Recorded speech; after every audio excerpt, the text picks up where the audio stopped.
Hello everyone, मेरा नाम है प्रदीपिका और आज हम आपके लिए एक बहुत ही इंटरेस्टिंग एंड नया टॉपिक लेके आए हैं। क्या है ये topic? Wild life sanctuary, national park and biosphere reserve में डिफरेंस। ठीक है ना। अभी क्या है कि बहुत सारे बच्चों को इन तीनों चीज़ों में डिफरेंस समझ में नहीं आता। ये तो समझ में आता है कि ये है क्या, लेकिन इनमें डिफरेंस क्या है वो नहीं समझ पाते हैं। तो बेसिकली मैं आज क्या बताने वाली हूँ आपको कि इन तीनों में क्या डिफरेंस है ना। अच्छा, ये किस किस के लिए यूजफुल है बेटा? ये सारे कॉम्पिटिटिव एग्जाम्स के लिए, स्टेट लेवल के और नेशनल लेवल के, सारे पीसीएस के लिए और इवन यूपीएससी के लिए भी इम्पोर्टेंट है ना। और साथ ही साथ क्लास 8 का ये चैप्टर है एनसीईआरटी का, उनके लिए तो इम्पोर्टेंट है ही। ठीक है, तो it is very important topics for everyone. It is very important for our competitive exams. It is very important for class 8 students, even for everyone. हम सबको ही पता होना चाहिए कि क्या डिफरेंस होता है किसमें, वाइल्ड लाइफ सेंचुरीज में, नेशनल पार्क्स में एंड बायोस्फीयर रिजर्व्स में, है ना। क्यों क्यों पता होना चाहिए? क्योंकि हमारे इंडिया में काफ़ी सारी वाइल्ड लाइफ सेंचुरीज हैं, नेशनल पार्क्स हैं, बायोस्फीयर्स हैं। और ये किस लिए होते हैं बेटा? ये होते हैं बेसिकली हमारे जो एनिमल्स हैं, फ्लोरा और फोना है, उनको प्रोटेक्ट करने के लिए होते हैं, उन्हें कंजर्व करने के लिए होते हैं। क्या होता है बेटा फ्लोरा एंड फोना? देखो बेटा, फ्लोरा में आ जाते हैं आपके सारे प्लांट्स आ जाते हैं। फ्लोरा में क्या आएंगे? प्लांट्स आते हैं। और एनिमल्स किस में आएंगे? फोना में, है ना। एनिमल्स किस में आते हैं? फोना में। जैसे कि टाइगर है, टाइगर अभी अब हमारे कहाँ पे आ रहा है? टाइगर हमारे इंडिया से खत्म हो रहा है, धीरे धीरे क्या हो रहा है? एंडेंजर्ड में आ चुका है। एंडेंजर्ड वो स्पीशीज होती हैं जो क्या हो रही हैं, जो खत्म होने की कगार पर है या खत्म होने ही वाली है, या उनकी संख्या क्या हो रही है? धीरे धीरे कम हो रही है। उन्हें एंडेंजर्ड स्पीशीज कहते हैं। ठीक है ना। तो इन सबको कंजर्व करने के लिए, प्रोटेक्ट करने के लिए हमने क्या बनाए हैं? गवर्नमेंट ने कुछ क्या किया है? कुछ अरेंजमेंट किया है। वो अरेंजमेंट ही क्या है? वाइल्ड लाइफ सेंचुरीज हैं, नेशनल पार्क हैं, बायोस्फीयर्स हैं। ठीक है। अच्छा, क्या होते हैं बेटा वाइल्ड लाइफ सेंचुरीज? क्या है बेटा? देखो, ये एक तरह से नेचुरल हैबिटेट्स हैं। ये क्या है? एनिमल का नेचुरल हैबिटेट है ना। जैसे कि कोई भी नॉर्मली ये किसके लिए होते हैं? ये किसके लिए? फोना के लिए, फ्लोरा के लिए नहीं है। इनमें ज़्यादातर किसको रिजर्व और प्रोटेक्शन दिया जाता है? किसको प्रोटेक्शन दिया जाता है? इसमें प्रोटेक्शन दिया जाता है। क्या क्या होता है वाइल्ड लाइफ सेंचुरी में? एक्चुअली हम क्या करते हैं? प्रोटेक्शन प्रोवाइड करते हैं और सूटेबल लिविंग कंडीशन प्रोवाइड करते हैं, जिसमें वो क्या कर सके? वहाँ पे प्रॉपर ग्रोथ कर सकें, अपनी ब्रीडिंग कर सकें, अब रिप्रोडक्शन कर सकें, और वहाँ पे क्या कह सके, उनका प्रोटेक्शन हो सके, उनका क्या ना हो? हंटिंग ना हो किसी भी तरीके से। ठीक है ना। अच्छा, तो ये क्या होते हैं एक्चुअली? जो हमारी वाइल्ड लाइफ सेंचुरीज होती हैं बेटा, ये नेचुरल हैबिटेट्स हैं। ये हमने अलग से कुछ नहीं बनाई है, हमने बस उनको प्रोटेक्ट करने की कोशिश की है।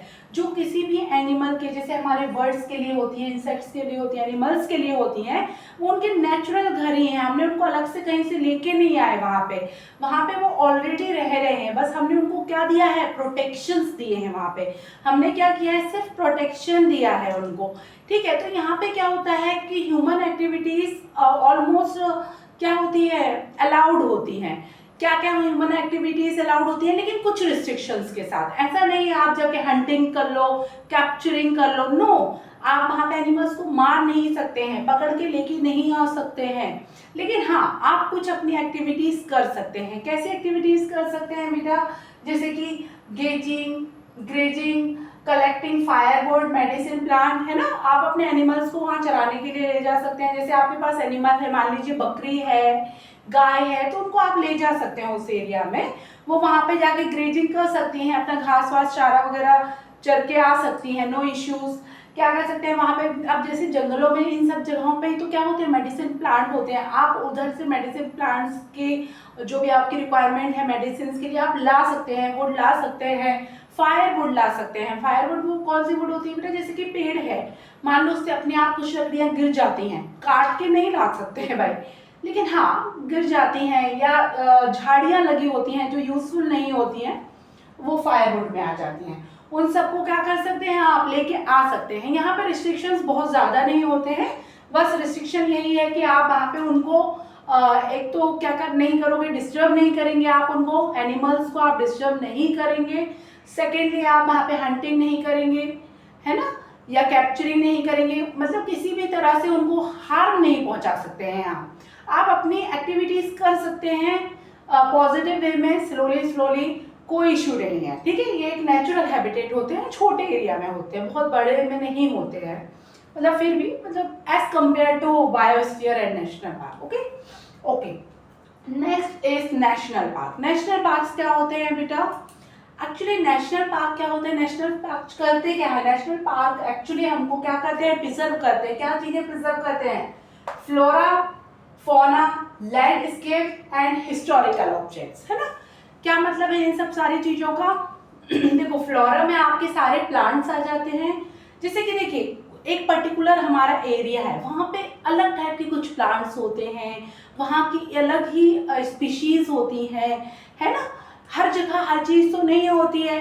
जैसे हमारे शेर हैं, जिसे हम बब्बर शेर भी बोलते हैं, है ना, कहाँ पाया जाता है? गिर में पाया जाता है, गुजरात के। वो उसका पर्टिकुलर, उसका नेचुरल हैबिटेट है, वो वहीं पाया जाता है।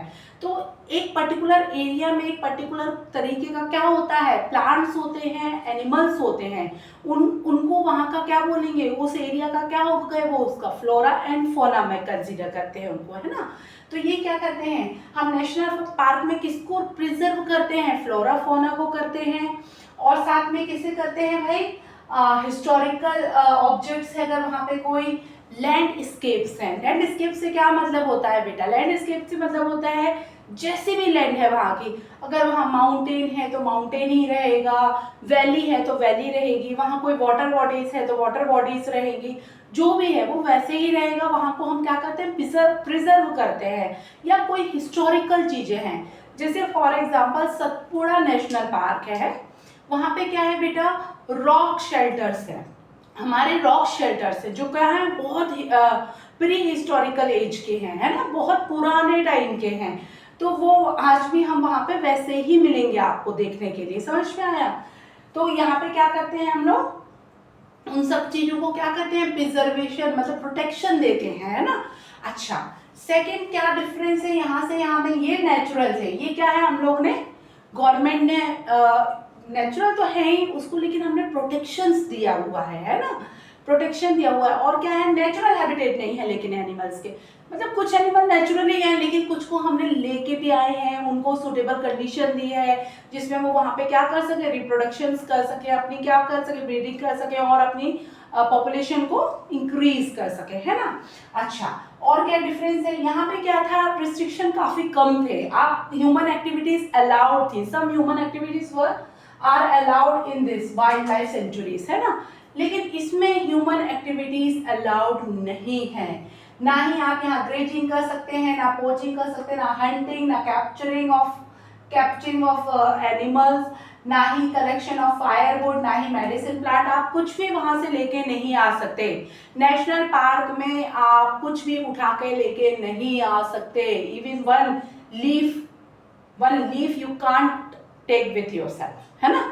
तो आप वहां से कोई भी चीज अपने साथ लेके नहीं आ सकते हैं, बहुत ही हाईली क्या होता है, रिस्ट्रिक्टेड होता है। और वहां पे क्या है, आप ऐसे ही नहीं जा सकते कि ये नेशनल पार्क है और मैं चला जाता हूँ, घूम के आता हूँ, एंजॉय करके आता हूँ, no it's not allowed, you have to take permission. आपको वहां पे क्या लेनी पड़ती है, नेशनल पार्क में जाने के लिए परमिशन लेनी पड़ती है, पर्टिकुलर टाइम दिया जाता है, और आपको उस टाइम में क्या आना पड़ता है, वापस आना पड़ता है ना। अच्छा, थर्ड है बायोस्फीयर रिजर्व। क्या होते हैं बेटा बायोस्फीयर रिजर्व? देखिए, नेशनल पार्क भी बहुत बड़ी जगह में होते हैं, इनका एरिया भी बहुत बहुत बिग होता है, लेकिन जो हमारे बायोस्फीयर रिजर्व हैं ये और भी बड़े होते हैं as compare to national park, ठीक है ना। यहाँ पे क्या होता है, यहाँ पे हम क्या प्रोटेक्ट करते हैं, यहाँ पे क्या करते हैं, conservation of biodiversity and culture of that area. अच्छा, क्या बोल रहा है, यहाँ पे हम क्या कंजर्व करते हैं, किसको बचाने की कोशिश करते हैं, इसमें हम बायोडाइवर्सिटी को and culture of that area. अच्छा, अब नया वर्ड आया बायोडाइवर्सिटी। क्या होता है बायोडाइवर्सिटी? वैसे मैं एक सेपरेट वीडियो बनाऊंगी बायोडाइवर्सिटी के लिए, वो रिक्वायर्ड है, वो मैं आपको नेक्स्ट कुछ डेज में दे दूंगी, लेकिन अभी शॉर्ट में आप समझो क्या होती है बायोडाइवर्सिटी। एक्चुअली बेटा variety of animal, plant and micro organism is called biodiversity of that area. जैसे मान लीजिए कोई भी एक एरिया है मेरा पास, है ना, तो उसमें पाए जाने वाले प्लांट्स, एनिमल्स और micro organism, variety of plants, मतलब बहुत ही डिफरेंट डिफरेंट टाइप के प्लांट्स, डिफरेंट टाइप के क्या एनिमल्स एंड डिफरेंट टाइप के क्या माइक्रो ऑर्गेनिज्म, ये सब मिलके क्या बनाते हैं? बायोडाइवर्सिटी बनाते हैं। क्या बनाते हैं ये सब मिलके? बायोडाइवर्सिटी, है ना। इसको क्या बोलेंगे? बायोडाइवर्सिटी। क्या है biodiversity? Actually it's a variety of plant, animal and micro organism of that particular area, है ना, कि कितने टाइप के वहां पे डिफरेंस, कितने डिफरेंट डिफरेंट टाइप के चीजें हैं, है ना, चीजें नहीं बोलेंगे, प्लांट, फ्लोरा, फोना एंड माइक्रो ऑर्गेनिज्म, है ना। तो वो थी बायोडाइवर्सिटी। एक्चुअली क्या होता है इसमें, हम बायोस्फीयर में क्या करते हैं, इसको कंजर्व करते हैं वहाँ की बायोडाइवर्सिटी, साथ में हम क्या करते हैं, कल्चर को प्रोटेक्ट करते हैं वहाँ के। कल्चर क्या है बेटा? जैसे कि हर एरिया का अपना कल्चर होता है, अपनी लैंग्वेज है, अपने फेस्टिवल्स हैं, अपना कुछ ट्रेडिशंस हैं, है ना, जिनको हम फॉलो करते हैं, है ना, ये सब उसके कल्चर में आता है। वहाँ के रहने का तरीका, काम करने का तरीका, वहाँ के मतलब एवरीथिंग, सारी चीज़ें जो भी आती हैं उसके अंदर, वो सब वहाँ का क्या हो जाएगा? कल्चर हो जाएगा, है ना। तो कल्चर को प्रोटेक्ट, कंजर्व करते हैं, हमारे बायोडाइवर्सिटी को कंजर्व करते हैं। इनका एरिया काफ़ी बड़ा होता है, काफ़ी बिग एरिया में होते हैं। इसमें बेसिकली बेटा 3 जोन्स होते हैं। कितने जोन होते हैं? 3 जोन्स होते हैं, यहाँ पे मैंने लिखा भी हुआ है। इसमें बेसिकली 3 जोन्स होते हैं। 1 होता है कोर, सेकेंड होता है buffer and third is a transition. क्या होते हैं बेटा ये कोर जोन? बेटा देखो ऐसे समझो आप, जैसे यहाँ पे स्पेस है, मुझे यहाँ बता देती हूँ। जैसे मान लीजिए कोर इस तरह से समझिए, ये हो गया कोर, ये हो गया बफर, और इसके बाहर एक और बनाते हैं हम, तो ये क्या हो जाएगा? Transition zone. तो कोर जोन बेसिकली वो जोन होता है बेटा जहाँ पे ह्यूमन एक्टिविटीज बिल्कुल भी अलाउड नहीं है, यू कांट गो देयर, है ना। लेकिन उसके बाद है बफर जोन, वहाँ कुछ एक्टिविटीज अलाउड हैं, लाइक आप मेडिसिन प्लांट लेने आ सकते हैं, या कोई और मतलब थोड़ी छोटी मोटी एक्टिविटीज आपकी अलाउड होती हैं, है ना। फिर है ट्रांजिशन जोन, वहाँ पे बहुत सारी आपकी ह्यूमन एक्टिविटीज अलाउड होती हैं, वहाँ बहुत ज़्यादा रिस्ट्रिक्शंस नहीं होते हैं। तो बेसिकली बायोस्फीयर में क्या होते हैं? तीन जोन होते हैं, है ना, 3 जोन्स होते हैं, ठीक है। अच्छा फिर परमिशन की बात करें कि हमारे को परमिशन, जैसे कि इसमें क्या था, हम इजीली परमिशन, तो मतलब परमिशन की रिक्वायरमेंट नहीं है, आप जा सकते हैं वहाँ पे, बस आपको क्या करना है, डिस्टर्ब नहीं करना है किसी को। इसमें क्या था, परमिशन लेके ही जाएंगे, यहाँ पे थोड़ा मतलब कि परमिशन मिलना थोड़ा टफ होता है, मतलब यहाँ से आप बिल्कुल कुछ लेके नहीं आएंगे, कुछ आपको टच नहीं करना है, आप बस जा सकते हैं और आ सकते हैं। इस एरिया में क्या है, इसमें परमिशन इजीली मिल जाती है, मतलब सिर्फ कोर जोन को छोड़ के। जैसे कि कोर जोन तो बिल्कुल ही रिस्ट्रिक्टेड है, बफर जोन में कुछ एक्टिविटीज अलाउड है, जैसे कि आपके रिसर्च वर्क के लिए जाना हो आपको, या एजुकेशनल कुछ उस हिसाब से कुछ सीखने के हिसाब से जाना हो, है ना, उस तरह के कुछ वर्क आपको अलाउड है। थर्ड जोन तो ट्रांजिशन है, वहाँ पे number of activities are allowed, है ना। अच्छा एक बात और है बेटा, जैसे बायोस्फीयर का क्या होता है, biosphere is a big area. Biosphere other क्या करता है भाई, देखिए यहाँ पे लिख भी रखा है मैंने, it contains other protected area. क्या मतलब है इस बात का, ये क्या करता है, अदर प्रोटेक्टेड एरिया को क्या करता है भाई, कंटेन करता है, रखता है। अदर प्रोटेक्टेड एरिया को क्या करता है, कंटेन करता है। इसका मतलब क्या है, जैसे कि फॉर एग्जाम्पल आप देखिए, मैंने एग्जाम्पल में लिखा हुआ है, पचमढ़ी बायोस्फीयर रिजर्व। हमारा पचमढ़ी बायोस्फीयर रिजर्व हमारे एमपी में है, ठीक है। इसमें क्या है ये एक पूरा बायोस्फीयर है, ठीक है ना, बड़ा बायोस्फीयर है पचमढ़ी बायोस्फीयर रिजर्व। इसके अंदर क्या है, एक नेशनल पार्क है। कौन सा नेशनल पार्क है, इसके अंदर है बायोस्फीयर रिजर्व के अंदर, पचमढ़ी बायोस्फीयर रिजर्व के अंदर एक नेशनल पार्क है। कौन सा नेशनल पार्क है, सतपुड़ा नेशनल पार्क। कौन सा, सतपुड़ा नेशनल पार्क। और क्या है, 2 वाइल्ड लाइफ सेंचुरीज है। कौन कौन सी, बोरी and Pachmarhi wild life sanctuaries. तो आप इससे आइडिया लगा सकते हैं कि किसका एरिया कितना होता होगा। Understand? Okay, bye, thank you.